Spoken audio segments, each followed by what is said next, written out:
I've always felt different. I've always seen things, but when I tried to express them as a child, I was always told to ignore it. There were people that I didn't know that came to me and said, I have this message that I keep getting that I have to deliver to you. All of a sudden, out of the shadows, a homeless man just jumped right in front of me.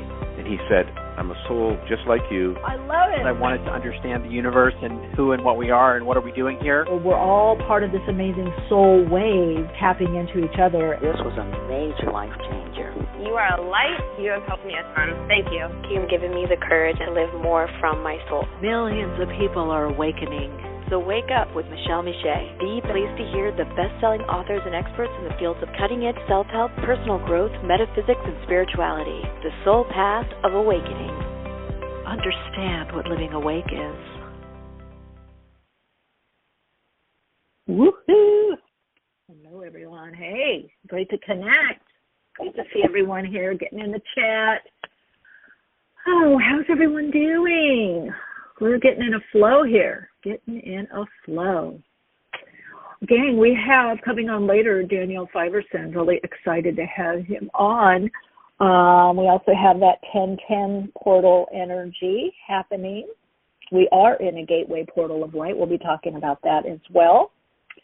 And I want to get his take when he gets on air of what he sees astrologically and per the evolution of the soul through astrology, through that lens, that language. Next year, a lot of you have been hearing me talk about the preparation. A lot of people I work with privately. We are really doing a lot of great inner work. And also, it's not just the inner working. That's a big part of it, but it's extending out as a soul. So 347-539-5122 is the call-in number if you have questions or comments. Second half of the program, Daniel will be coming on or thereabout, and we'll be diving into astrology. And if you have questions for him, we can also look at that. All right, gang, 347-539-5122 is the number. And if you have a question or a comment, let me know in the chat or press 1 on your keypad, and that will let me know that you have a question or a comment. So I got to say this because I think people forget. We get caught up in like us and them and, what's going on or a 3D world or why me? Why is this happening to me? Or why is this so slow or what? You have to understand if you are whatever field you're in, whatever you do, and you're feeling some kind of soul call, I always like to talk about Jobs and other people like that, Steve Jobs, creatives, Einstein, they made changes in the world through their consciousness, and that consciousness had a particular interest. And so they had their own interest, their curiosity, what brought them fulfillment, but they applied it to a bigger picture. So if you were at all interested in spirituality, spirit, empowerment, healing, self-development, spiritual integration, the soul, spiritual nature, spiritual practice, then you also have something to do. You have something to do here. And the only way things get done is through us, is through the reflecting consciousness of the world, of the universe, which is us in physical form, denser physical form. It has to come through us. And I really feel a lot of people forget that, and a lot of whatever you want to call light workers, even perhaps starseeds that are light workers, you forget that you have to, you in the generalized form, have to do the work. In other words, we don't have the evolution without the process. If I have a vision for an amazing home design, it doesn't happen. I mean, it happens in the etheric plane. It happens in my mind, but it doesn't get lived out. The comfy, cozy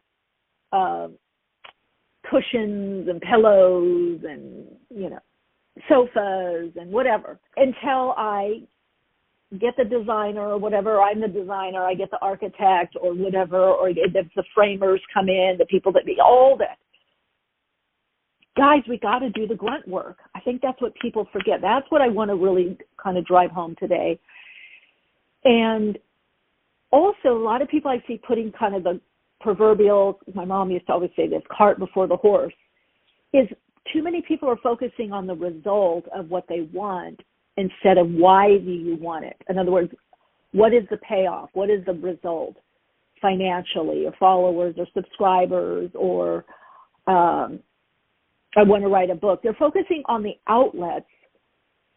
Those will come. You need to know your what and your why. What am I doing and why? And then secondarily, because what and why to me goes together, but we could say 1, 2, 3, what. What's the what and why? And then the third thing is the outlets. How do you want to do something? That's your individual preference. That's not destiny, how you do something. You know, the destiny is your mission, is your soul purpose. Just being you as a soul being, expressing and experiencing as a soul is all that entails. And so I know it's kind of, I feel like it's always been that way because I've worked with people even before social media really blew up. And that, to me, that's the first indicator that you're not connecting into your passion, your purpose. Because if you're over-focusing on the outlet, it's like an artist, a painter, they just have to create. They have to paint something. And they'll find whatever they can. You know, I'm thinking of Basquiat, who, a great muralist, right? Tagger, street art, and didn't have money to buy, what do you call it, that you paint on. Can't think of the word now. Let me know in the chat. He painted on cardboard, cut the boxes. I knew somebody that was painting, and is an amazing artist that would use paper bags, and actually ended up doing a show with that. Because he was doing so many sketches. He was just going through sketchbook, and then he thought, I'm just going to cut paper bags, you know, the brown paper bags, and sketch on that, and paint and draw on that. So trust me, the outlet will be there. The ways that you communicate, the avenues, the outlets will be there. But too many people focus on the outlet before they get to the what and why, and then they wonder why. Well, why isn't this catching? Because you're not in your what, you know, you're not in your what and why enough. It doesn't have the juice. You know, like I can have all the outlets. Trust me, I tried to play guitar. I have a tambura that I got that I love, and that I can play. But all that is strumming in D. I have a guitar, and I tried to, you know, tried to learn a little bit, and I still have it. So I have the outlet, but I don't know how to play it. You know, and I guess my what and why isn't strong enough. So now my what? Why do I have the guitar? Is because when anybody comes over and wants to play guitar, there's a guitar here. Okay, because I love guitar. So I love piano as well. So, you know, it's like, you've got to look, just step back right now, especially between now and next May, June. We're in a lot of preparation. There's a lot of wrapping up. There's a lot of going back to old things, old situations, people from the past coming forward in a new way. There's a lot that we're winding out of. And you also have to remember that whatever it is that you want to do, it's part of your path. It's part, your learning, your healing is in that. And in essence, whether you do it in different forms, if you are on a healing path, you're always going to be healing. You're always going to be becoming. What happens as you get more awake, aware, and that enlightenment comes by understanding that you're not your trauma. You're not what happened to you. Just like when I'm driving through fog, I'm not that fog, but I got to go through it, and there's a process, a way to drive through fog or heavy rain. Just like there's a way to drive through a beautiful sunny day that has a lot of sun. I might have to have glasses on, a hat, baseball cap, and the visor, right? You know, if it's really bright and sunny, you know, and maybe that rainy day evokes something in you. But I would say right now, and then I know some of you connect with me personally. We do individual personal sessions. Some of you are on Patreon. You know, I'm there for you. Ask the question. I'll help. I'll support. Whatever I can do, I will do it. If I don't know it, I'll find the resource for it. But right now, I just really implore you guys to really, like, we got to snap out of that. Like, why is this happening to me still? Why is this happening? It's like, that's the soul's path. It's okay to go there, process that, and be in that but you've got to kind of go, look, there's a bigger cycle that's going on here. And if you keep having the same situation and it's not, and it's overly challenging and you're not getting out of it, then that means that you need to do emotional clearing work. I cannot stress that enough, because it's not the other person. It's what you're broadcasting. It's what you're radiating out. If that's not up leveling and getting easier, and and you're getting more into that playful light, that soul play, as I call it, then something's wrong. And I've been there. When you're saying this person did that to me, this person did that to me, every time this happens to me, this group did this to me, this company did this to me, this manager did this to me, this boss did this supervisor, and it's the same thing. I don't know what it is, man. I keep attracting this, and it's not me. Yeah, it is you. I'm going to be straight up with it. Yeah, it is you. It is you. Because it's possible to have peak experiences and flow in all soul experiences. So I don't care if you're living in a mansion, a hut, and I have seen this. I've seen this on the streets of Mumbai. I've seen this. I've seen homeless people living a very abundant life, right? May not be abundance in the mainstream way, but it's abundance for what they're living out. So, and I'm going to just be honest, what happens is that, why is it emotional clearing and repatterning? Because energy in motion is the electromagnetic aspect of us. When that is off line completely, or not in alignment, or not adjusted, you're not going to be able to live your bigger purpose, whatever that is. And you got to remember, and this is the part that I really wanted to drive home, is that we are the ones doing it. Analogy that I like to look at, or metaphor, is, I don't remember the name of the company, but there is an organization, a foundation, that you pay a certain amount of money. And it's pricey, it's not like $25, $50, $100. I think it's more. But anyway, they plant a seed, a tree, redwood, something, I don't remember. Maybe it's repopulating, reforesting in Amazon. I don't know. I saw an ad for it one time, and I looked into it, and this person was doing actually, they had an interview of someone, and they had a podcast on this. And they said, I'll never see this. I'll never see that tree, but I know someone will. So we all kind of get that. We need to get that idea of 7 generations. 7 generations. We are affecting change that we may experience. We'll experience some of it, friends, family, our children, but it's for creating a better future, really. I know that sounds corny. I know it does. And people are like, well, other people think that. Yeah, they think that in banking, legacy, family, but you've got to think that also as a light worker. I think sometimes light workers and people that wake up and they're like, I want to be an astrologer. I want to do this. I want to do that. I want to be a light worker. I want to be a sound healer. But they're not thinking, okay, whatever I'm doing it not just for myself, but to create a world where this is more of the reality. This is more of the everyday. This is more of what is accepted. This is more opportunity for those. And it's always been that way in every sector.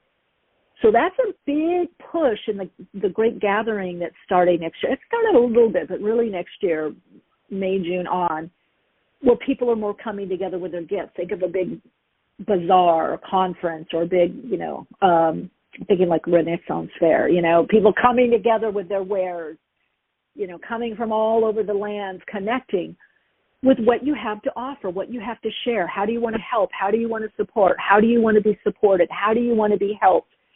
Where do you want to give? Where do you want to contribute? The difference is frequency. Those that have really altered and adjusted their frequency to the more expanded frequency of the soul That's what's gonna rise. What's authentic? What's genuine? That's what's gonna start right. And you already see it now. You already see it now in certain groups and in social media. You can see there's this shift in human design. It's the age of transparency, and transparency means being really you. It's not that you have to go and say everything about yourself and over disclose. Plus, no one could ever know all of you, not even who you live with or married with or children. No one can know the totality of you, especially in your soul's unfolding, that's emerging. So kind of think about that. Go back, your what, your why, and if you're not doing it, and there's always something coming up, a relationship, a person, money, you got to do this, you got to do that, and you're not living that full, why are you putting it off? Why are you waiting? Especially if you feel that call, like this is what I really want to do. And at the same time, you might be winding out of a particular dharma, a particular obligations or responsibilities. You also have to give honor to that. And sometimes it takes a bit to transition, to bridge, to wind out, to move on, to create something new. And though it might be laborious to us on an ego level, it's a blink of the eye in the spirit realm. But now is the time to do it. It's to really prepare, put stuff together for this great emerging that's coming. It's going to be pretty spectacular. And you're going to be called upon. You don't even know how you're going to be called upon to show up. But your higher self is aligning stuff. Let's get to callers because we do have, hello, Sue, in the chat. Hi, everyone in the chat. Beautiful. Okay, let's see. 347-539-5122 is the phone number if you want to call in, if you have something you want to share. Hi, you're on air. Hi, ma'am. This is Tina, and what a wonderful show, and I learned something really important. Thank you so much. Beautiful smile. And yeah, very happy lady. And I'm happy to talk to you. A question, please. Oh, good. And tell me, what did you learn? I want to get your question, but what did you learn? Share what. Love to hear that. Yeah, I learned that being here for a purpose. In conclusion, don't take everything so hard, because before I used to be really bad. I had to read books. I used to take everything so hard. I would start crying. I'm like, oh my God, I'm gonna get ulcers. Finally reading the books and talking to my mom and grandma, and then listening to spirituality, that's why it brought me memories. I don't go through that no more. Maybe 5% only, but it was bad, man. It was bad. Yeah. Yeah. Well, we're kind of taught that. We're kind of taught to be hard and the whole idea of how much it takes a long time sometimes to do something, so that work or whatever it is in our life, to create change, so that you're getting that's great. Yeah. Yeah. Thank you. Yeah, I was going back in memory. I was like, really? It was meant to be. Yes, Mommy, you took me back to memories. Okay, it's over. Whew. Well, sometimes Tina, it helps to see just how far we've come. Sometimes we forget how much work. I have a friend of mine, and she's always saying, because I'll be saying, I didn't do that, or I should have. And she's like, Michele, you do a lot. She goes, you get a lot done. You've achieved a lot. You create a lot. You do. And I'll sit back and I'll go, I do. I've gone through a lot, or I've healed a lot, or changed a lot. But yeah, I think sometimes we don't tell ourselves that enough. No matter where we are. Yeah. Tina, are you still? Beautiful. Yeah. So Tina, beautiful. So thank you for calling in. Did you have a question? Yes, and again, thank you for that, because now I feel through a lot, and I accomplish, and it's possible with positive thinking, and thank you very much for that. I'm glad that it was perfect timing. You have a question? Oh. Miss? Yeah, good. Thank okay, you, let's ma'am. look at that. What's your question? Yeah. Thank you. Are you able, I hope you don't feel the energy, but able to tap into a male energy, friend of mine. I'm not sure if he already Has she already come down, like, towards anger towards I? Yes, ma'am. Sorry. Oh, that past. Okay. Okay. Do you have? Okay, I'm going to get to that too. But you have someone on the. Do you have a grandfather on the other side? Yes. Yeah, he's coming through. Oh. Oh my God, he is so proud of you, so happy. I feel he had a lot of wisdom and a lot of compassion, a lot of understanding. And I'm happy that you see this about yourself. Yeah. He's with you at this time of past. Whatever you're going through right now, tap into his energy. He's very much there with you, guiding you. I feel like you're going to have a feeling about him, or you're going to see something that reminds you of him, or hear something, but there's some communication he's going to give you besides through me right now. But yeah, he's a very strong presence with you. Okay, let's get to your question. I don't know. He just wanted to come in. So let's Thank you, though. Thank you. Mm-hmm. Yeah. Okay. Yeah, he's very antique, and I'm glad he came in. Thank you very much. See, I knew you had the answer. That's why I don't always get in the air, but I do listen to your replays. Big fan of yours. Great. Yeah, yes, man. Thank you for being here. Okay, now your question. Please. Thank you. Yeah. Okay. My question is, thank you. My question is, hi. So I had a girlfriend. I'm right now. I'm thinking about him. I don't want to say his real name, but I wouldn't. He got upset at me. There was a miscommunication, but it's because another person was saying some other wacko stuff that transmute the energy, and then I kind of explained myself. And I asked him the universe to clear because he was very helpful, and he said he will help me. I mean, I know that sometimes people can lie, but just want to know if you see his energy really clear with I. Like, am I able to communicate with him now, or is he gonna be like a bull or did or somebody angry? Tell him something about you? There's a third person, a third party. It's not just between you and him. There's another influence. What is that I'm picking up? Is it another person that he's talking to about you? Yeah. What is that? Okay. That person. She says that person is a female business partner. That she's a god in reincarnation, the human body. That's what she's saying. Well, we're all God in the human body, Christina. So you know what? Tell me, because I'm going to be honest, I don't get really life-enhancing positive energy from any of this situation. I feel like somebody's talking about you in a not nice way, and I feel like somebody talked to him about you. I'm also getting something with manipulation or control or trying to get control over you or control over someone. It's very odd. It's not something I normally tap into. Maybe that's why your grandfather was coming in. I think I'm going to say that too nice or too naive or believing someone over what you believe. Does that make sense? Yes. Yeah.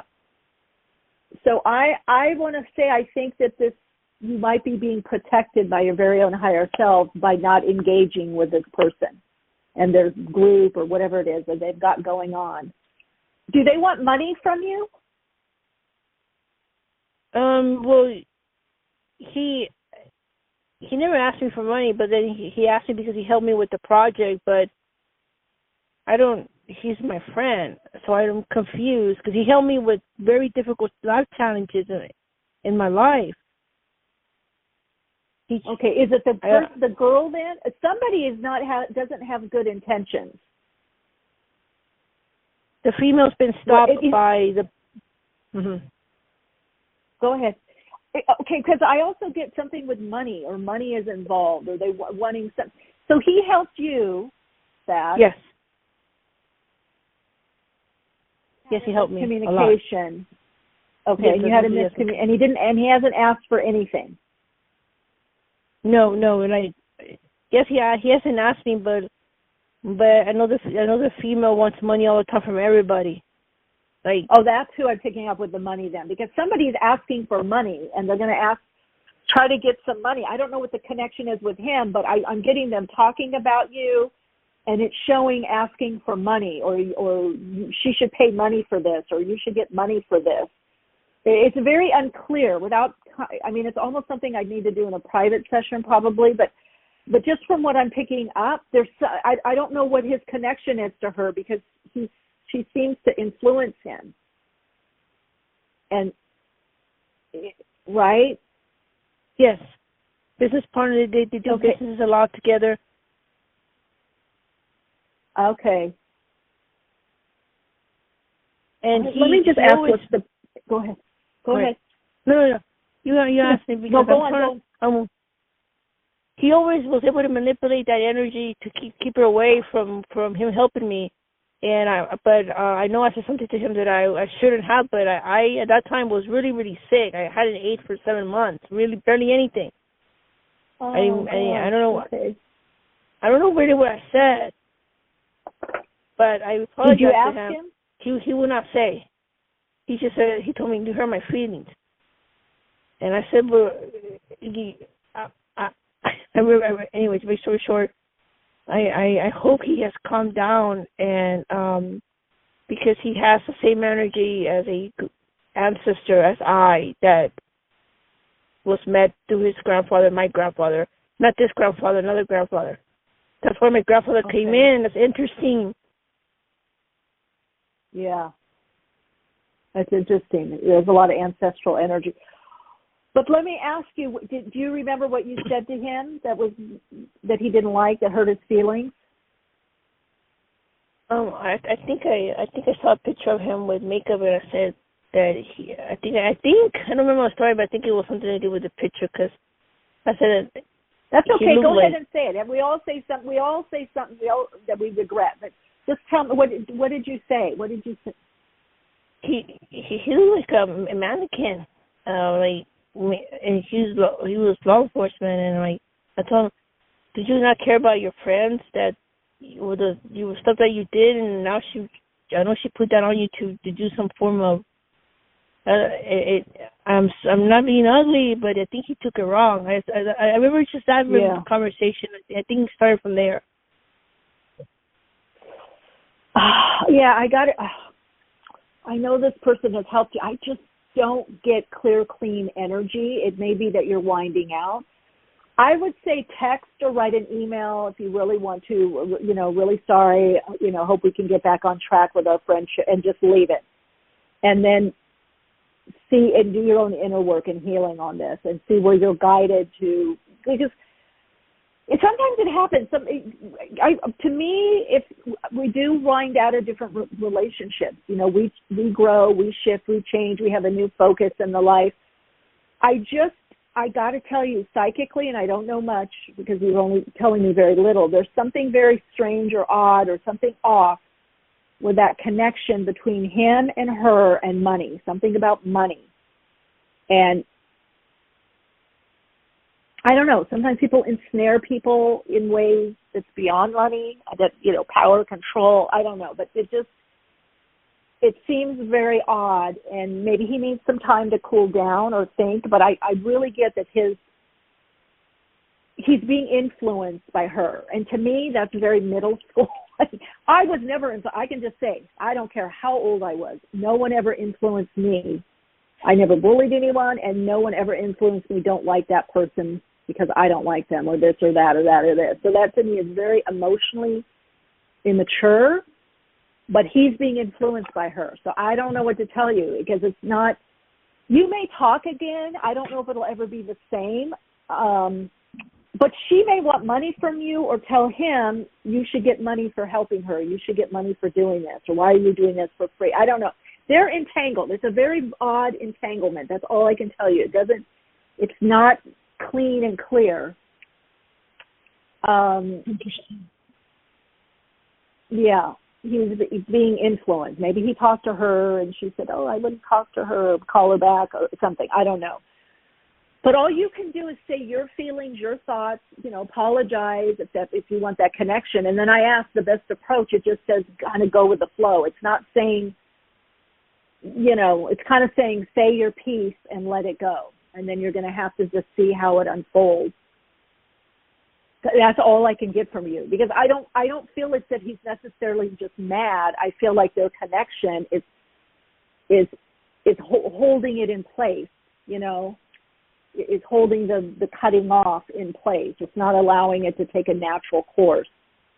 Okay, right? But it's on forward. him. That's beautiful. Come here real quick. Moving forward, because right now when you're talking, I was seeing like the stars going really fast. I think, are you, well, as you're talking, that's what I'm seeing right now, and when you're talking to me, I'm seeing stars coming through me really fast. Do you see moving forward, that's going to break off? They're both going to go separate ways? Because I know he's getting irritated with her. He's been getting really irritated. I don't know. They seem pretty enmeshed right now. That's what I can tell you. I don't know. The future, I don't know. There's something you got to see about him. There's something you're not seeing or willing to see, and maybe that'll give you some objectivity, you know, as to what to do. Sometimes we have to let people go, you know, and figure it out or find their own way.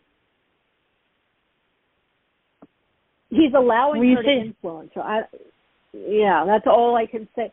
Tina, I'm going to get to the next caller because I want to make sure we're going to have our when our guest is, I think, coming on at 12:45. Let's see. Yeah. So I hope that helps you. I hope that helps or gives you some insight anyway on a soul level as to perhaps what to do, you know. Yeah, so we can make it clear after the show to kind of remove her. Will you please do that? You're very powerful. I'm seeing stars when I'm not talking to you. I know you got to go. I know the other person will talk to you. That's okay.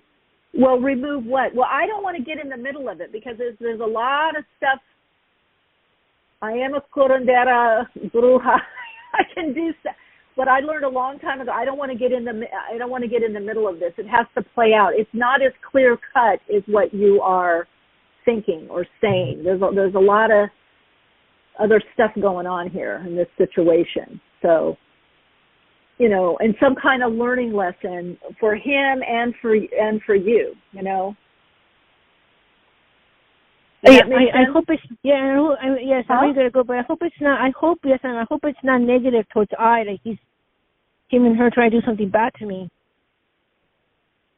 No, they're not. But it's emotional immaturity.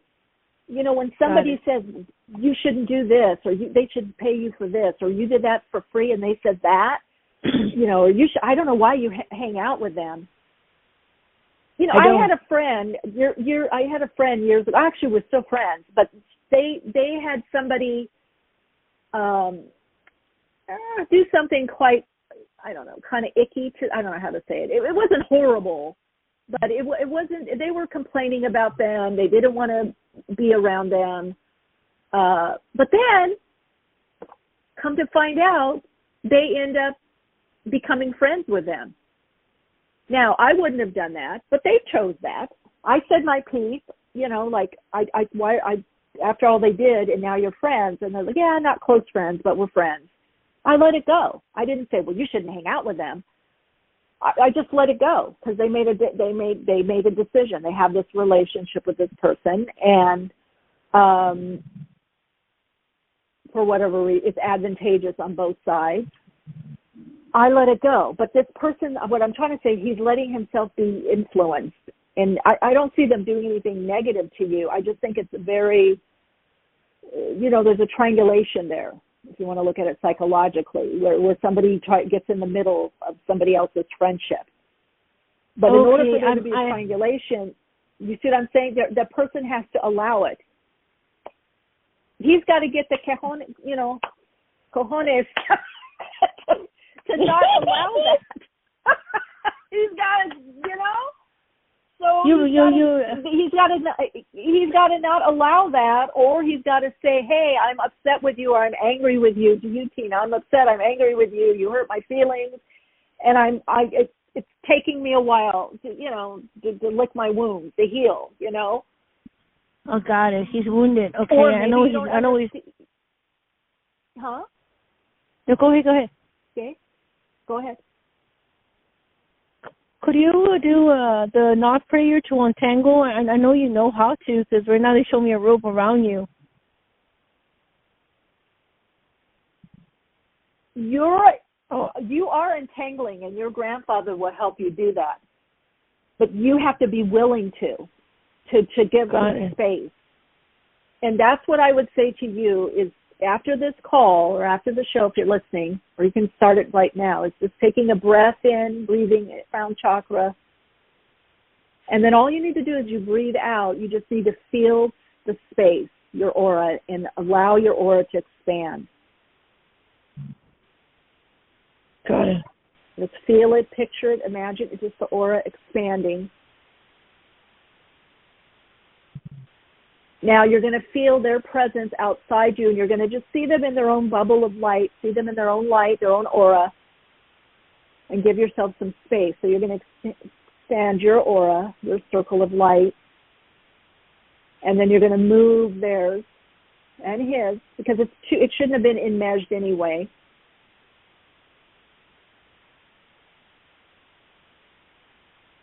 Yeah, they're still touching. So do again. Is it separating? It's starting to, but just do it again, up through the crown, into that natural pause. But now as you breathe out, just give a little bit of space, even an inch to 2 inches, 3 inches between their auric field and yours, his.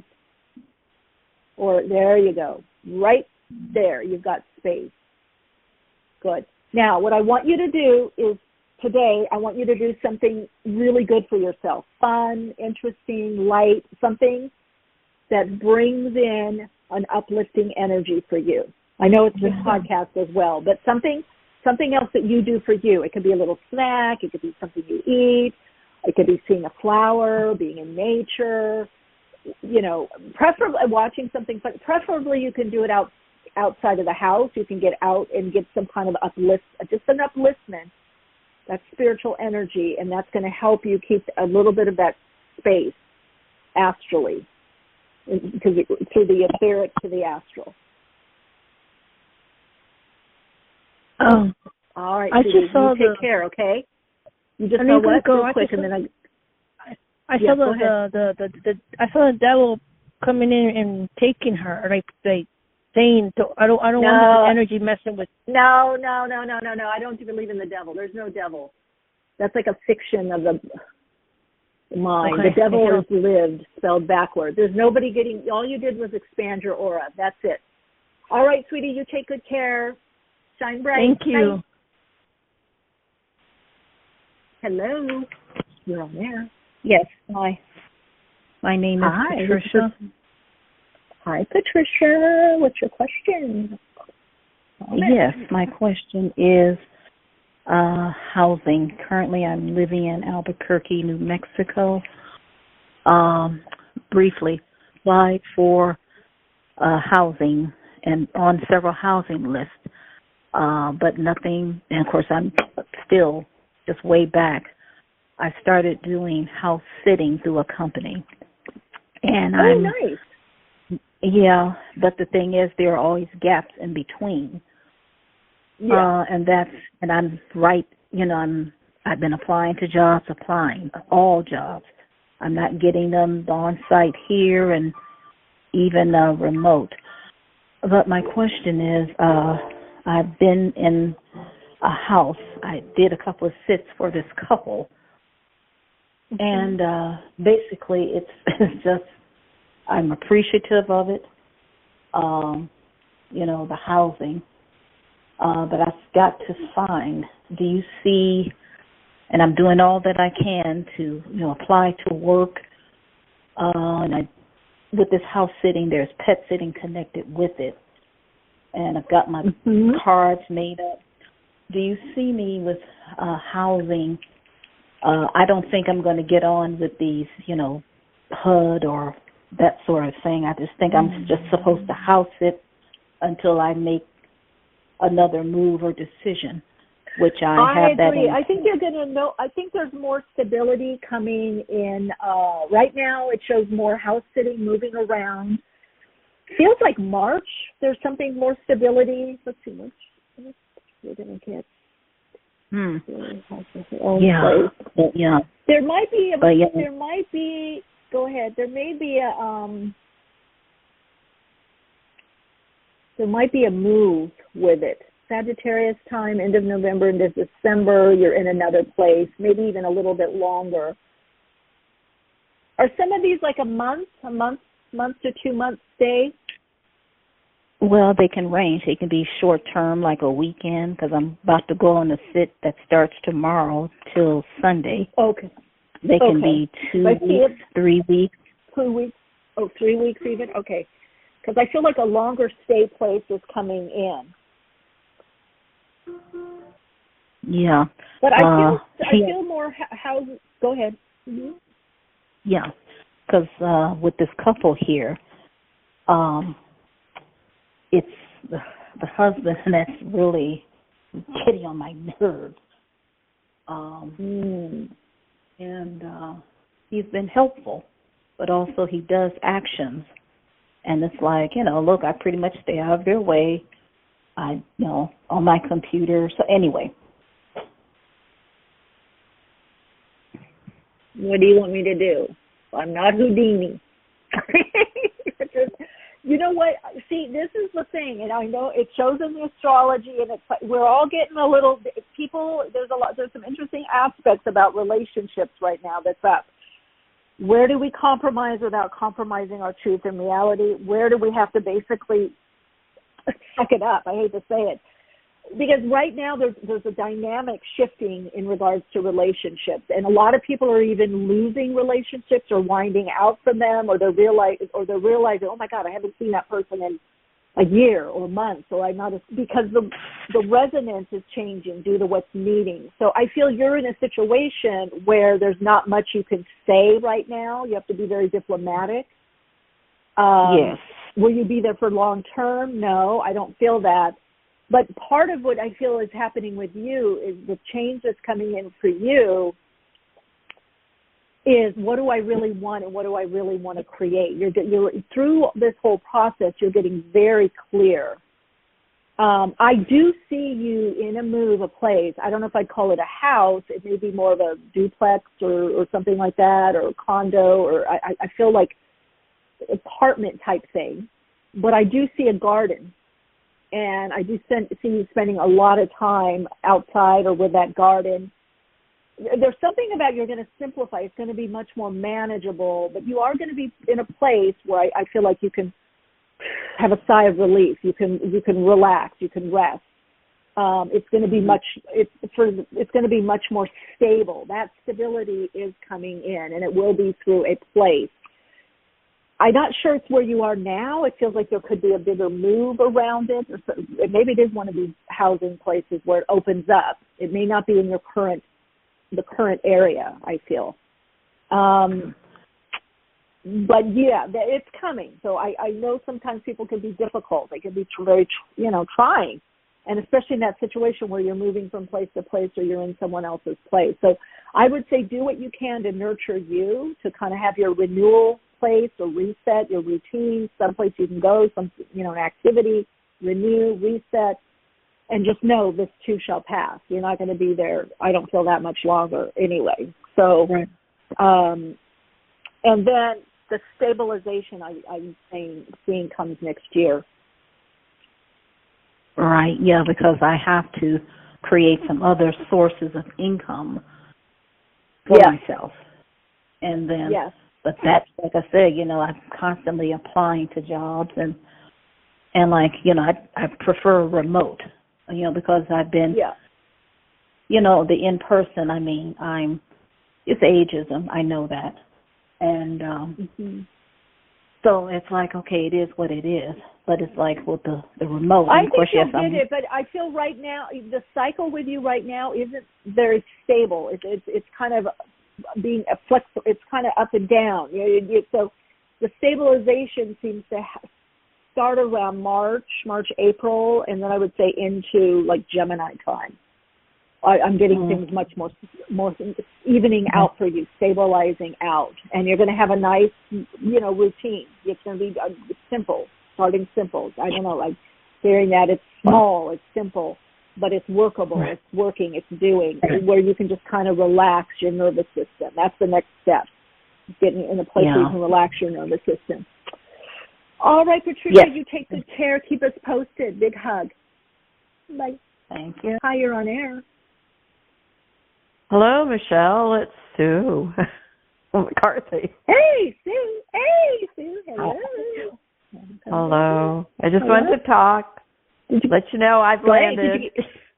Did you land? Did you get moved? Well, kind of, sort of. We're still in transition. I've been waiting for the moving truck, but we've been here since last month around the 20th, 21st, and just living with minimal stuff. So I've been able to relax and start down, at least releasing, Oh, good. what I was carrying with me, because. Yeah. Go ahead. Oh, that's good. Well, no, sometimes simplifying and making it simple and letting the just like it was from the caller before you, Patricia, just letting the renewal, the reset happen, it's not just body, mind, it's the nervous system. The reset. Yeah, and I know I did a lot of releasing of a lot of stuff, and I'm sitting here thinking, the last 3 weeks, it's like, I'm going to have to release some more stuff. I mean, out of my moving truck when it comes. It's like there's lots going. It's just too much. Yeah, freeing it up. That's what and I just want it simplified, I want it easy and simplified, and I can focus on what I need to do going forward and stuff. So I see light at the end of the tunnel. Good. Yeah. Now, did you have a question? Because I see Daniel's in the queue, which I'm excited to talk to him. No, I don't. I just wanted to check in. I will hook up again with. Yeah, I'll hook up with Patreon again in the next couple of weeks, and so I'll be back on the Soul Path Journey group. Great. Now that I have time. Yeah, it'll be exciting to hear all your news and what's going on, and there's just so. I think. When you sign up, make sure you re-listen. A lot of stuff came through with sacred geometry and energy shifting. It was the October. Salon. Yeah, it was pretty powerful. Yeah, it's I think right up your alley too. You'll be like, ooh. Perfect. Yeah. So then I'll have a crash course of listening to it all and watching it. So that's perfect. So on to Daniel. I'm glad you did. Daniel. Yeah, I'm excited to hear what he has to say. I'm glad we could get him on. All right, Sue. Well, just stay listening, and I'm going to get to Daniel. Okay. See you later. Okay. All right. Let's see where. All right, gang. So you already know, because you saw in the description, that we have with us today Evolutionary Astrologer Daniel Fiverson. I want to make sure we get his website. I know he's also on Facebook, so that we can dive into what's going on. It's a very auspicious time right now. Daniel, you're on air? Hey, Michelle. How are you? Good. I'm so glad you could make it. Thank you so much for being able to show up. I really appreciate it. I would never miss an opportunity to have a chat with you. It's wonderful. Thank you. So, what's your website, by the way, so people can? What is it? My website is evolutionaryastrologer.net.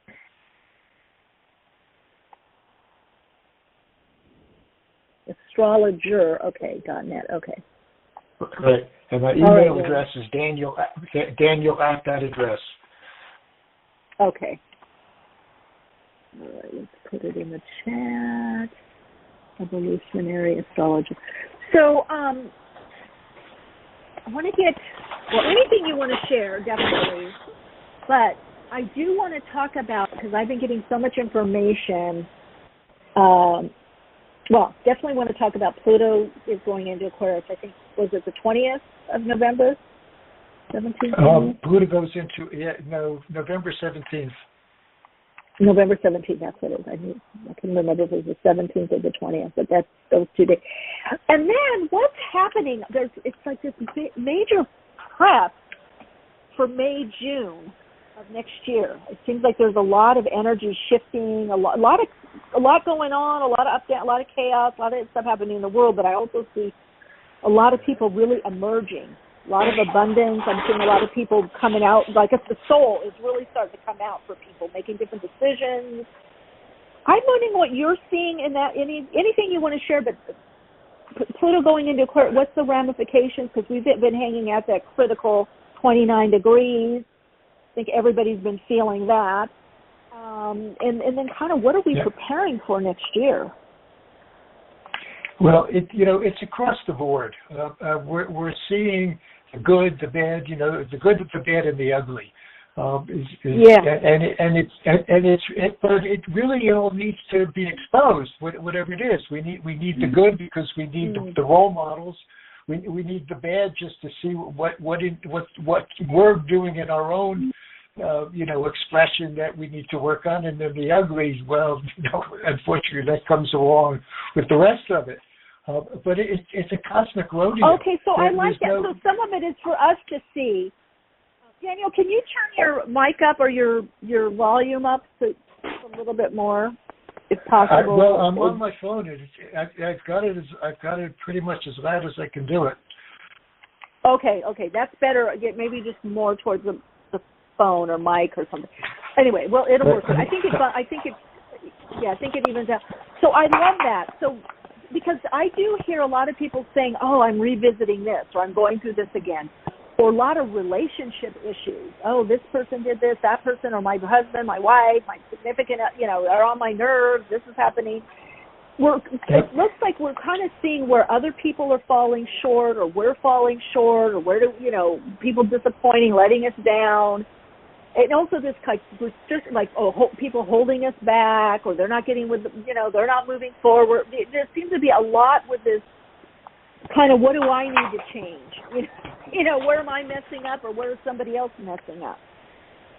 Well, you're touching on a lot of bases. Can you hear me? Is this a little louder? Is this better? Better. Yes, you're touching a lot of bases. I'll start with the relationship stuff. We not too long ago, and I don't have the date in front of me, but several months ago, we had a Venus-Mars conjunction, and it was a relationship reset for a lot of people. I've been hearing the word divorce a lot. I've been hearing the word I met somebody new a lot. And again, we're seeing it on both sides of the street. It's happening through all the expressions, but all of our relationships are moving through a whole new cycle that began not very long ago. So that really is that's really what you're alluding to, is that we've all got that going on. But the core of it, where that's really playing out, is our relationship with ourselves. And I think that's the key that we all need to understand, that how we relate to others really is dependent on our own self-value, our own self-worth, how we feel about ourselves. And so a lot of what we're seeing is that kind of adjustment, and really beginning to, I think a lot of it is forgiveness. A lot of it is adjustment, because I think that we tend to want to find some kind of perfection. We tend to want to be as good as everybody else, seems to be, or maybe we're not. It's a kind of a Virgo Pisces thing, which I'll touch on if we get to talk about next year. But we're moving through a vortex. There's no question, and we just came through an eclipse. The second eclipse season of this year, which is pretty impactful. Even though here in the States we did not get to see it, it doesn't matter if it doesn't happen right overhead of us. It's still happening on our charts, and in the way that it's working with our own individual astrological makeup, our own archetypal makeup. So we're really we can see it. I mean, if all we have to do is see the news, whether it's climate change or the election or the war in the Middle East. Or I mean, there's just so much going on at once. The intensity of it is not something that we have seen in our lifetime. And I think that's the base note is to understand that we're moving to a really critical time frame here. And I'd like to say that in 2 weeks to 2 months or even perhaps 2 years that it's somehow going to begin to settle down, but I don't see that happening. We're dealing with 6,000 years of patriarchy and 250 years of segregation and racial intolerance and everything that goes along with it. All these things are coming out in the wash. We're getting it all at once. Yeah, exactly. Right? Right. I mean, we really do have to go back, and I mean, it's like replaying to release these patterns. We're having to really go back and back and back into the original, origin. We're really the patterning is it's like what we've been doing since existence, really. And then you add the religion aspect to it. That patterning there, right? It's it's not something that's going to happen in a year or two, right?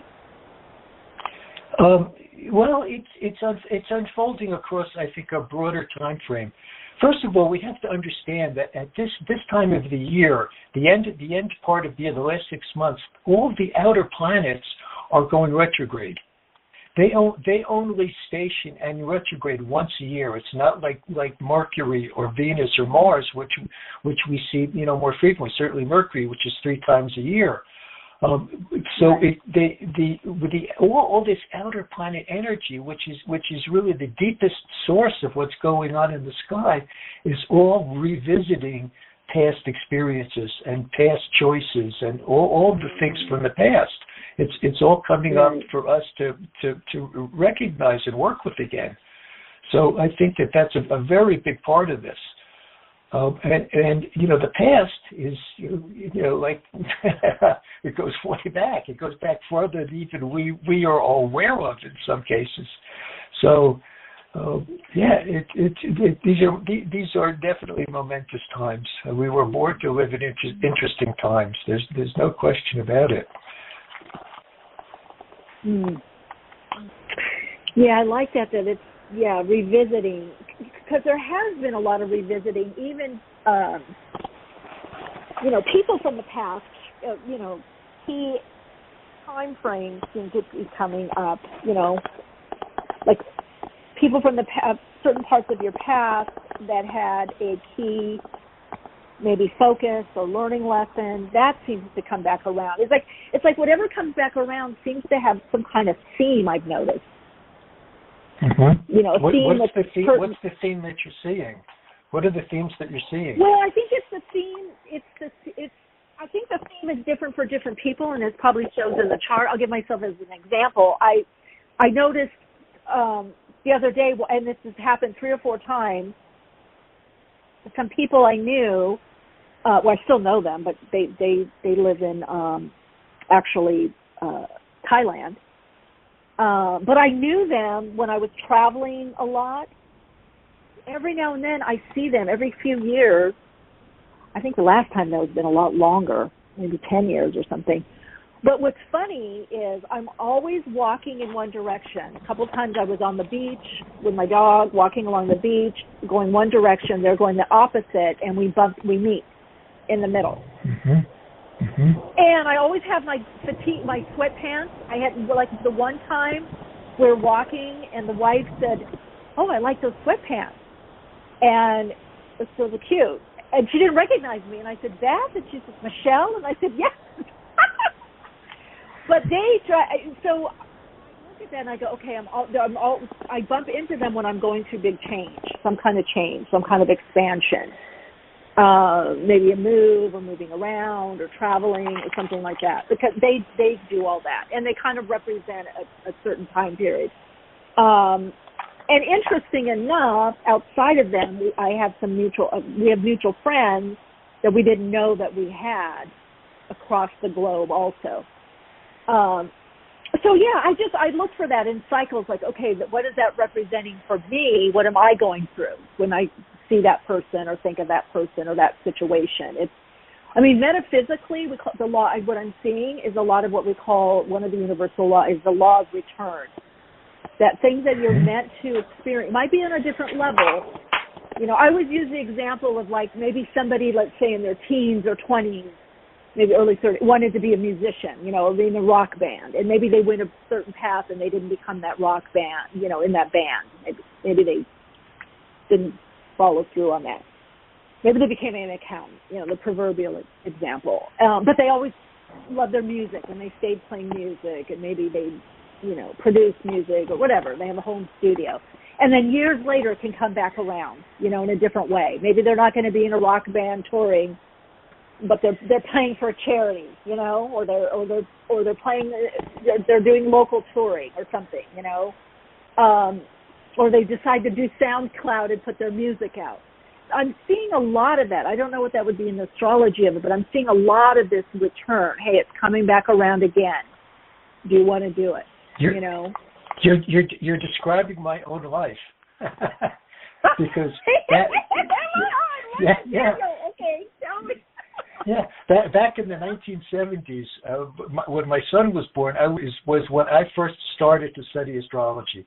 I took my first astrology class. I was reading Dane Rudhyar. And I wanted to be an astrologer. And my son was born, and my wife looked at me and she said, that's not going to happen. So I went through three other careers. And it was only 15, let's say close to 20 years ago that it came back. And so here I am. But I had to go through all those different, right? I had to go through all those different careers and certainly different lives, because each one of those was totally different than the other. To come back to really what I was really born, what I know that I was born to do. But back when I was 21 years old, I wasn't ready to do it. I couldn't sit down with somebody. I had to have the next, I won't tell you how many years of experience, of life experience, to be able to sit with people and be able to, even though I didn't have the exact experience that they're bringing to me, I know what they're going through because I had my own. You know what I'm saying? You need life under your belt to be able to consult with people, right? So, that's a good point. So you're describing it perfectly. They are recurring cycles, but it takes us. We're gonna go where we need to go. No matter what we do, we're gonna get there. We can go kicking and screaming, or we can go consciously, but we're going either way.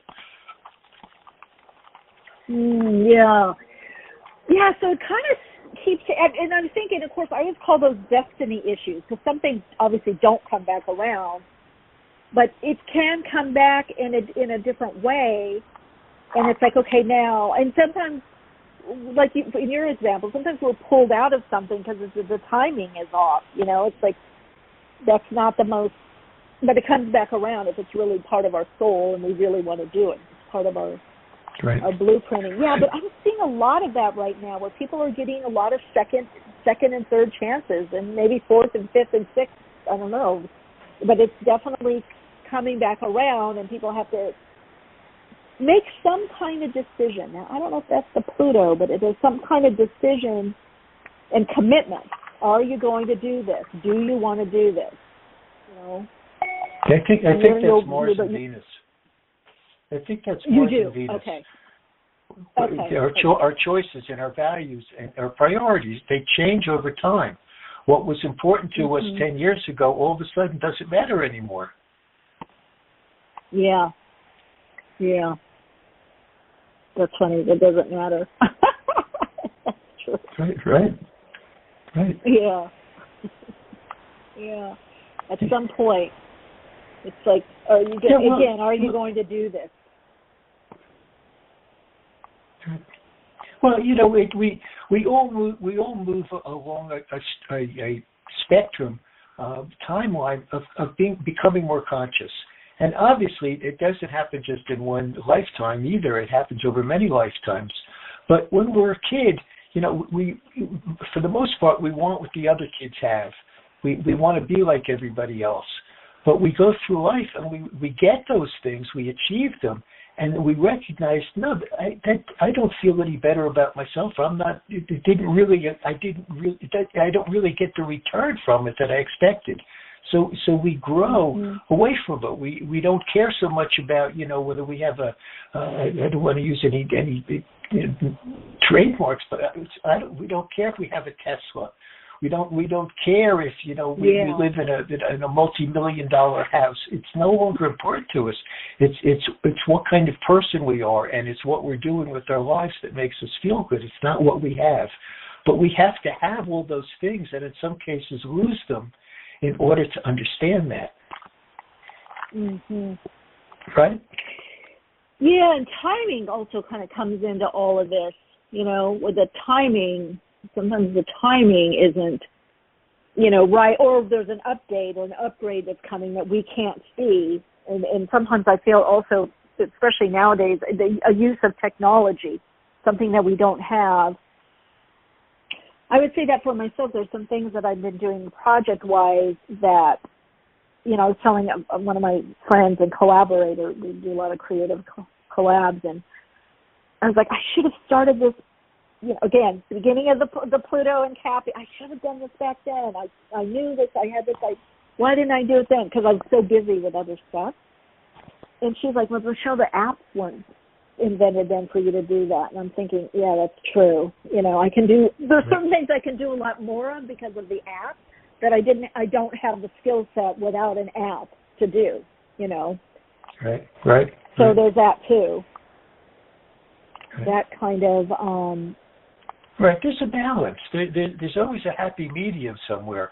It's when we become obsessed with it, or we think that somehow some new, AI creation is going to change our lives, that we fall into that place where we need some kind of lesson or crisis to kind of begin to straighten it out again. Yeah. Yeah. Well, as a writer, I like AI for ideas, but not to write whole things. I just can't. Because to me, not necessarily author, but if you're a true writer, you want it to be your words.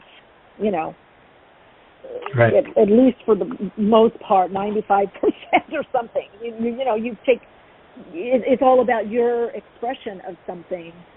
You can get ideas or phrases, but.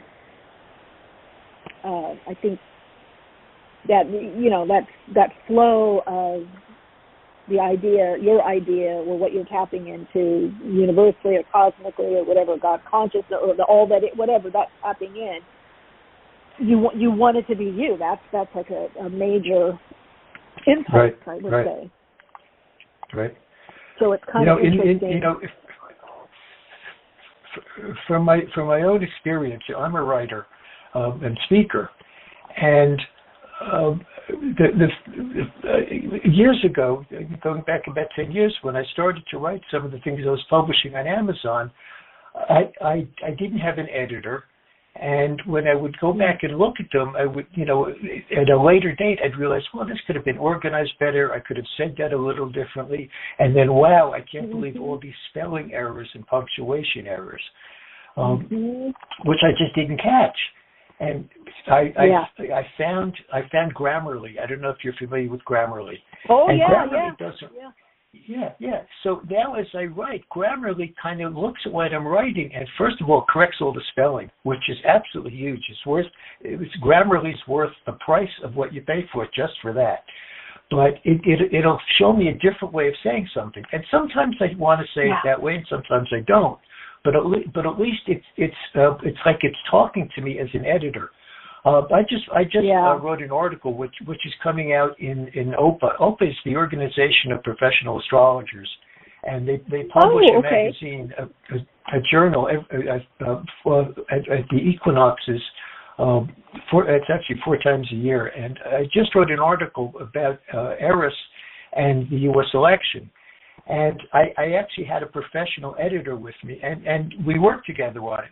And she would say, do you want to say it this way? Do you want to say it that way? And again, it wasn't AI, but it was somebody else who had the ability to look at what I'm writing and help me express what it is I was trying to say in a better way.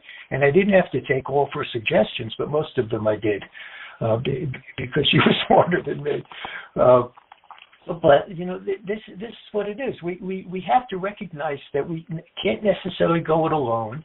That there are others out there who can help us, and we can be open to it. We don't have to sail our ship by ourselves. We need the crew, and so the people do show up in our lives, and the circumstances show up in our lives that give us the ability to be a better us, to be a better me in some way.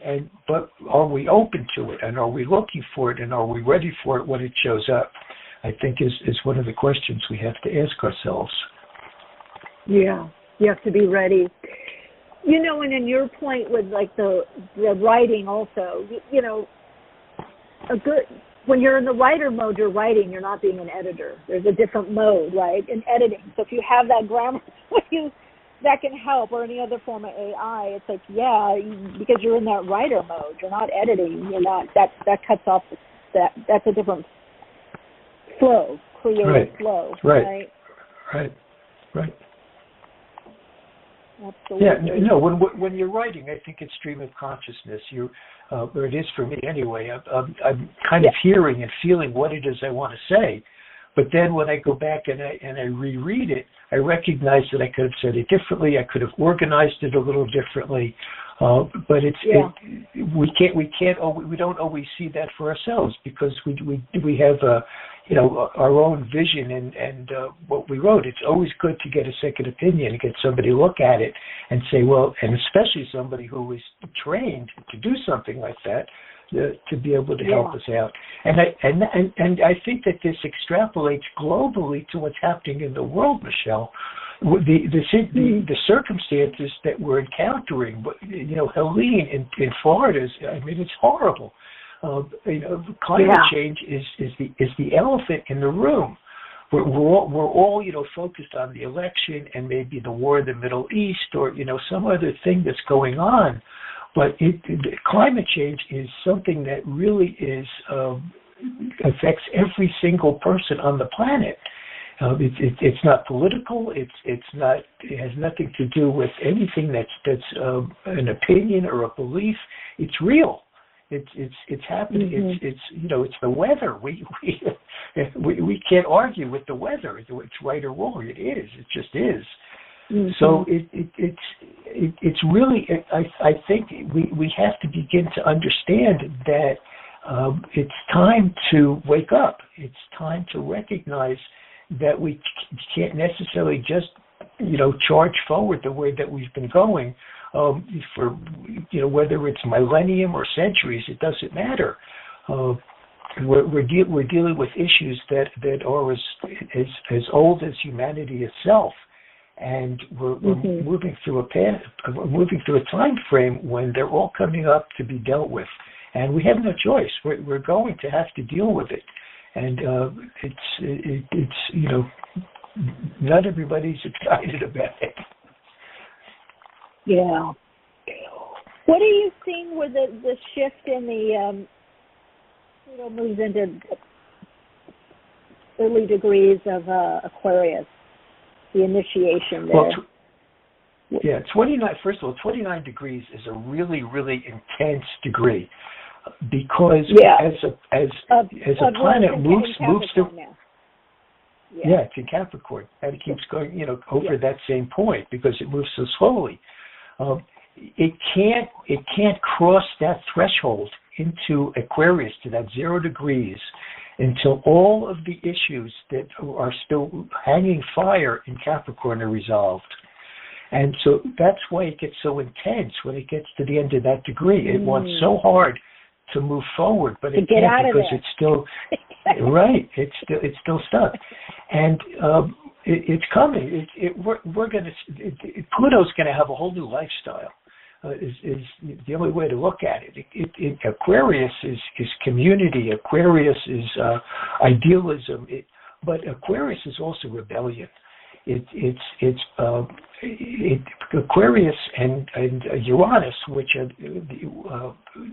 rules Aquarius, follows Capricorn. In Capricorn, things get structured, they get built, and they become established. It is the establishment. It's literally consensus reality, and so they get stuck. So something has to come along to uproot them, to literally shatter them. And we've seen that over the past couple of years. Businesses that were too big to fail, things happening that just tearing down everything that we took to be absolutely, perhaps of permanence. So that's part of this transition. People, the age of Aquarius came to all of us through the fifth dimension and a play on Broadway of some hippies dancing around in Central Park. That's not what Aquarius is going to look like, and we are seeing a much more realistic, a realistic perspective of what this is all about. So this is the shape of things to come. This is what we're going to have to deal with. There was a great line in the movie. I can't remember the exact name of the movie. The Incredible Marigold Hotel with Dev Patel years ago. And in that movie, he said, it's going to be okay in the end. If it's not okay, it's because it's not the end. And that's what I hold on to, because we're heading towards a place where we will be achieving the growth and the evolution that we have intended for a long time, but we're going to have to do the work to get there. Yeah. What's funny, because I was talking about that at the beginning of the podcast, everybody forgets we have to do the work. It's so amazing that, people, why is this happening to me? Or why isn't this, it's like waiting for somebody else to do whatever that needs to get done, in this evolution. Right. It's like, well, we are the ones that have to do it. Right. Yeah. We can't take it all we can't take it personally. It's not about us individually, it's about us collectively. Mhm. Yeah. And doing whatever it is, it's like whatever sector we're talking about, the change isn't going to happen unless it happens through people. Right. I mean, I don't know. Right. The animal beings are going to be making something happen. I think it has to happen through people. Right. Well, it is happening. We're seeing it. I mean, even as we speak, there's this, a fifth. I'm losing my words here. The storm is approaching the coast of Florida. It's the second one in a month. Of catastrophic proportions. These are not things that we can ignore and say that this is a random event. These are no longer random events. They're occurring with regularity, and we have to wake up and see what's actually happening and understand it.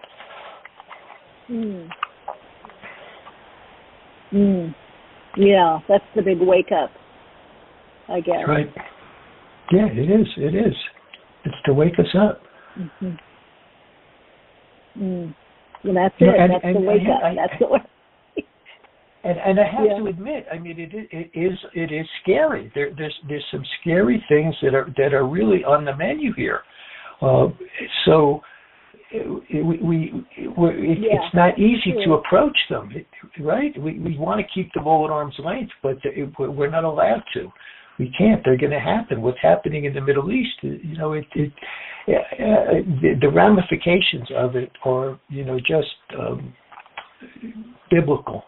It's the best way to describe it. Yeah. Well, I think. And I'm not an especially biblical person. Well, it's interesting because and I did a bit of research because I'd heard, through I work with the guides and Oversoul said we would be going back to biblical times, because that's when the pattern started. That's written history, and so you see it being played out Then there are those that have to play that out to some degree, and some are playing it out more than others, or and then there are those that are building. There's a bridge. But there are those that are creating more from the new realities, and then there are those that are cleaning up. There are those that are playing something out. Everybody, there's a different role to play. I think one thing I would say, and I don't know your take on it, you need to know what your calling is. I don't even want to say role, what you're meant to do. Right. And I think in understanding that, which is really understanding the soul, you don't get yourself caught up in things that aren't you, because we're not meant to do it all. We all have our areas, our expertise, our calling, our role, so to speak. And I think next year a lot of people that's going to become very, quite aware. People are going to become more aware that, it's all consciousness. So right. Whatever somebody's doing individually, that is affecting, and then if they're coming together as a group, that obviously heightens that effect. But that's picked up or perceived in the world. And that's why I always say I work in consciousness. That's what I prefer to help people heal and raise their consciousness, or expand their consciousness, their understanding of themselves and of others and their life, and impact that way, rather than over-focusing on the problem, but to look at the empowerment to change the consciousness, Right. Years ago I worked with a woman who was in a very abusive relationship, and she felt kind of bad, I know, being in such about this situation, and I think she felt some shame. And I said, look, let's work on, because she was like, oh, I still haven't left, and I said, let's not worry about whether unless it's immediate danger. But I said, let's not worry about what leaving or not leaving. And then I did say, unless, immediate physical danger, of course. And I go, but even if you go back, I go, let's not focus on that. Let's focus on the consciousness that has you attracting and living in this and staying in that. And I said, as long as you're not BSing yourself and saying, oh, they're going to change. I go, just be honest. You don't even have to be honest with me, because I see what's going on. I go, but just be honest with yourself. I can't get out right now. I can't leave, or this or that, or the money, or whatever it was, whatever it is. I'm not ready. I want to, whatever it is, just be honest. And now let's work on the consciousness. And she was out within, 3 months or something. It worked out, and she felt really good about herself. She didn't have the shame. It's like, let's not worry about why you are where you are in doing, but what got you there, and let's work on the consciousness. Right. And that's right, Pluto, right? That's right, Pluto, right, Daniel? That is so spot on. You've touched on a couple of things. First of all, we some of us believe in reincarnation, right? So here we are, reincarnating lifetime after lifetime, and I would suggest it's not happening sequentially; it's happening simultaneously. These things are all moving forward, through what we call time. And again, there are those who will say that time itself is an illusion. It gets complicated, but what in essence what's true is we are dreaming ourselves, Michele. This is a dream, and we get stuck in the nightmare. So guess what happens? We keep recreating that nightmare. The universe is mental, and Einstein said it. The Hermeticists said mentalism. It's not a new idea, right? Yeah. So what's happening is that we have to reprogram ourselves in terms of what is really reality. As an evolutionary astrologer, I understand that there are states of consciousness. There are states of that we move through them, from consensus to an individuated state to a spiritual state, and we're all on that path. We're just at different mile markers. We're all on that same path. That's a good way to put it. Right? And there are, wherever someone is that we kind of quote look back at, we were there. We were there. We came through that. We understand it. We overcame it. We evolved past it through our experiences. But we, as human beings, we don't learn because somebody says you have to do this. You tell a smoker who's been smoking 2 packs of cigarettes a day for 20 years to stop. That's not going to make them stop. We learn through direct emotional experience. When when you wake up in the morning in the middle of February and you don't think you'll make it till April, you stop. That's how it works. And so the experience that we're having collectively with all this trauma and crisis in the world is exactly that. This is the middle of February, so to speak. This is that moment of realization that there has to be a change. We can't make the same choices and expect a different outcome. So do you see in the evolution, like what, if you're looking at evolutionary astrology from that path, what is evolving in the soul's plan? What do you think we're learning and coming away from? And I get it. It's not going to be all kumbaya because people don't understand, that there's a lower, mid, and higher octave of everything. Every sign, every planet, everything, right, in the world. Right, and right. There's going to be a lot of cultism. There's some things of Aquarius that are not kind of warm and fuzzy, and you're kind of starting to see it with a lot of cults and power struggles within groups. Every archetype has distortion and enlightenment. Every archetype. Okay. And you don't know that from looking at somebody's chart. The chart doesn't tell you that. Their life story tells you that. Right. You see? They work and worth it either way. But you're right. What you're saying is exactly right. You that's it. So from that standpoint, if we're looking at, the evolution, the soul, what the soul is learning, what do you think we're opening up to? Like, just a few things, what we're learning, but also what we're opening up to in this next level of evolution. That's a big step from that Capricorn into that Pluto and into that Aquarius energy. Right. Well, in general, we're moving away from the animal kingdom, where survival of the not just the species, but survival of the individual. Okay, and it wasn't about the herd; it was about us. As we evolve, we begin to recognize that in essence, there's only one of us on the planet. That what affects you affects me. That we're all in this together, and that there is a unity that all of us can share. And I think that there have been times on the planet, Michele, when that existed. It may have been 30,000 years ago, but it was here. We see the remnants of it. The great stone architectures that remain. We call that the Stone Age because they're made of stone. But 30,000 years from now, what's going to be left of our culture? It's only plastic. So and we can't even explain the pyramids or Göbekli Tepe or Machu Picchu or Chaco Canyon.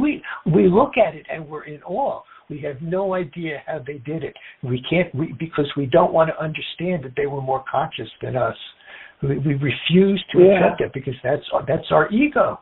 They couldn't have been. That was 30,000 years ago. They were cavemen. Well, come on, look at what they did, what they left behind.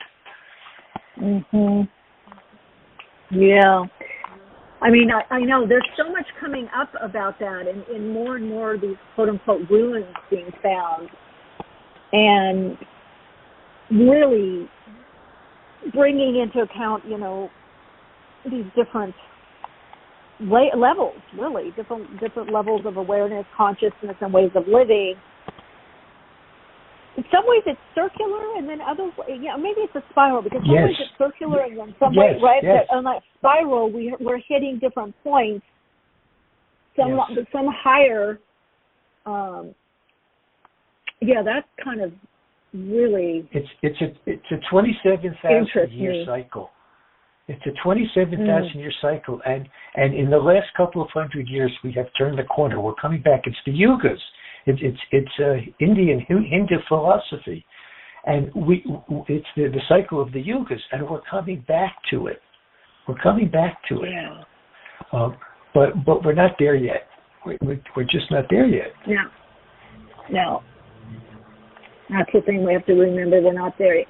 I think if one thing, also in this conversation for people, if they could also just get the idea that it's, well, you said it, we're not there yet. We're creating it. We're doing it now. And right. that it's not just going to happen. And I know it sounds like I'm being, snarky or, sardonic or something satirical. I don't know. But no, a lot of people, they have not connected the dots that we're the ones that's doing this. It's almost like they expect something to come from the sky and change everything all at once. And there's a disconnect. They're hoping for that. Right, they're hoping for that. Yeah, there's a disconnect from having to make the certain choices. That it's right. But the thing is, I mean, it sounds like you like history. I love history, and whether reading or watching podcasts or documentaries, every single shift or change in this earth, on this earth, in different, eras, epochs, has been by people. Right. There's never been something that happened one day you woke up and everything was changed or different. It happened through people. Right. It's by degree. Right. Yeah, and I'm hoping that the Earth brings in that responsibility. Mm-hmm. What, Daniel? That's what I was alluding to with these cycles of reincarnation. That it's the souls who are actually moving us forward as individuals. And we know all their names. Some of them were spiritual, some of them were scientific, some of them were literary. Yeah. It's coming at us from all these different directions. But that's where the consciousness is in that awareness and those teachings.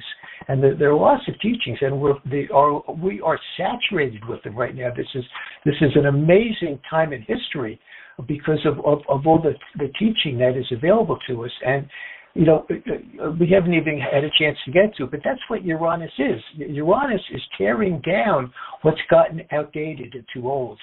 And when Aquarius comes in for 20 years, we're going to begin to see those innovations because Aquarius is innovative. But we also have Neptune. Neptune is 2025 is going to be saturated with Neptunian energy, because Neptune is going to change signs as well and move into Aries. The switch from Pisces to Aries is absolutely unbelievably dynamic. I don't even have words to describe it. No, and that's it's a going good to be way to look at dynamic. Right, and it's going to be even before it happens. The lunar nodes are going to transit into Neptune and Virgo as well, and the lunar nodes is our karmic evolutionary trajectory, individually and collectively. So we're moving, and you know what Neptune is. Neptune is that ultimate consciousness. It's unconditional love. It's unconditional truth. It's the source of all of the knowledge, the metaphysical knowledge that has ever been realized, in history. And we're about to move through that cycle. It's going to be there.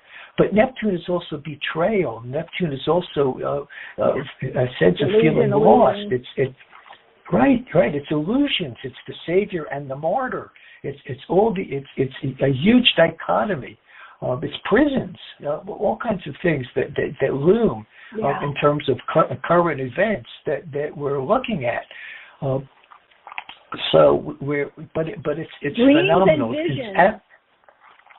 I'm sorry? Dreams and visions, and I think, I'm just saying it's also dreams and visions. I think next year people are going to, if they think things have been speeding up and there's a fire to their feet, next year there's a lot of with that, like you said, that dynamic energy. Are you doing this? What's the dream? What's the vision? Move forward. How can you, handle this, heal this? I feel those, right? There's a lot more action.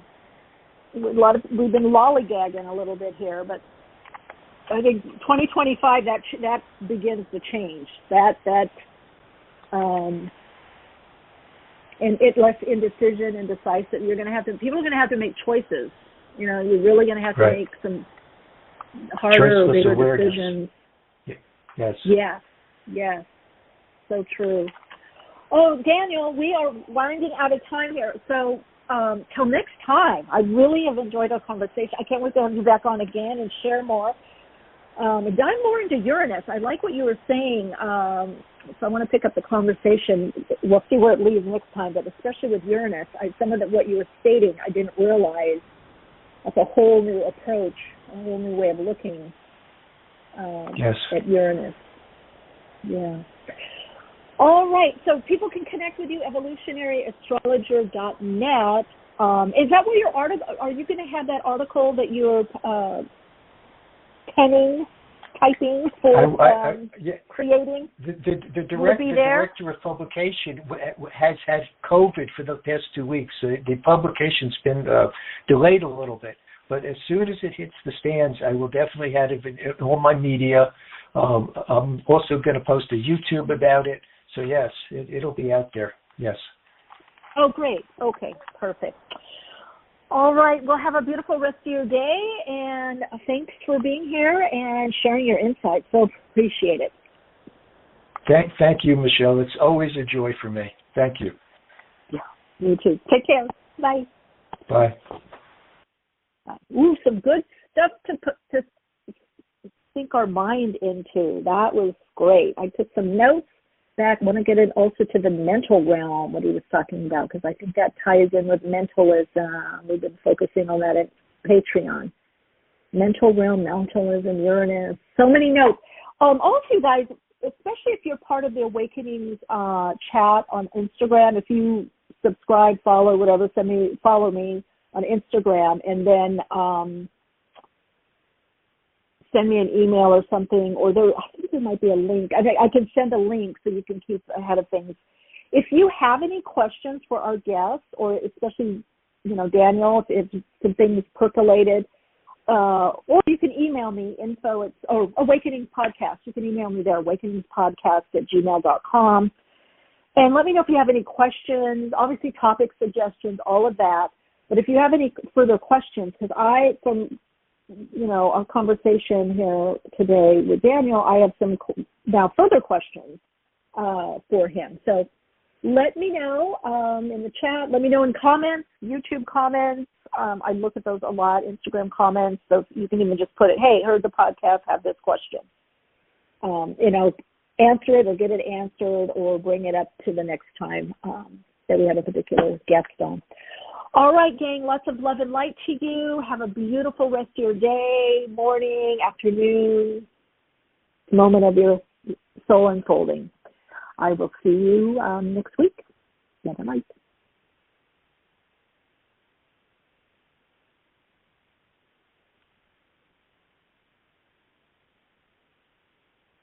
I've always felt different. I've always seen things, but when I tried to express them as a child,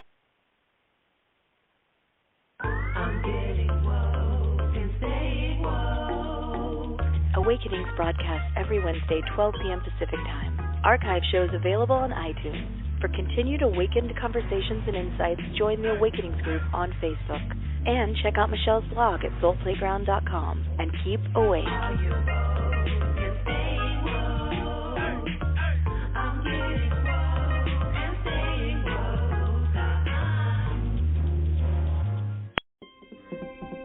According to the Wall Street Journal, one of the country's top 2% of colleges and universities just so happens to be right here. At Siena, the academics will challenge you, your professors will support you, and your experiences will lead to a lifetime of success and friendship. Also, we guarantee every Saint at least $57,000 in scholarships. Just another reason Money Magazine calls us a best college when it comes to a value. Learn more at Open House. Did you know every 3 seconds someone is a victim of identity theft? LifeLock wants to give you helpful tips to protect your identity this Cybersecurity Awareness Month. Adding multi-factor authentication, like a text with a security code, is one way to boost your security. But for comprehensive protection, trust LifeLock. LifeLock alerts you to suspicious uses of your personal info and steps in to resolve issues that arise, guaranteed or your money back. Protect yourself with a 30-day free trial at LifeLock.com. Use promo code NEWS. Terms apply.